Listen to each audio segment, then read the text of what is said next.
పవన్ కళ్యాణ్ మోడీతోనే ఉన్నారు అని మీ నాయకులంతా కూడా విమర్శలు చేసిన పరిస్థితి. మరి అటువంటి పవన్ తోటి కలవడానికి ఏ రకంగా ముందుకెళ్తున్నారు? నేను అందుకే బెస్ట్ ఎగ్జాంపుల్ షార్టెస్ట్ రూట్ లో చెప్పాను. అఖిలేష్ యాదవ్ గారు కానీ మాయావతితో కానీ ఎన్నెన్నో మాట్లాడుకున్నారు. ఇక్కడ కూడా కలిసేదానికి అవకాశాలు ఉంటాయి. డెఫినెట్ గా నేను చెప్పగలుగుతున్నాను. కార్యకర్తల్లో నాయకుల్లో కొద్దిగా సదుపాయం రెండు పార్టీల్లో కొద్ది వరకు వచ్చిందనేది మాత్రం 100% అది ఎన్నికల్లో కలిసే ముందుకు వెళ్ళే అది మామూలుగా మార్చిలో డిసిషన్ తీసుకోవచ్చు అనుకుంటా.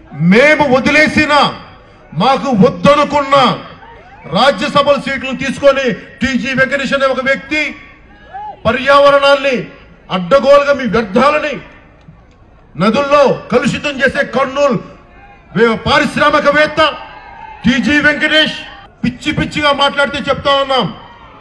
పనికి మాలినవి మాట్లాడటం మానేసి పనికి వచ్చేవి మాట్లాడటం నేర్చుకోండి టీజీ వెంకటేష్ గారు.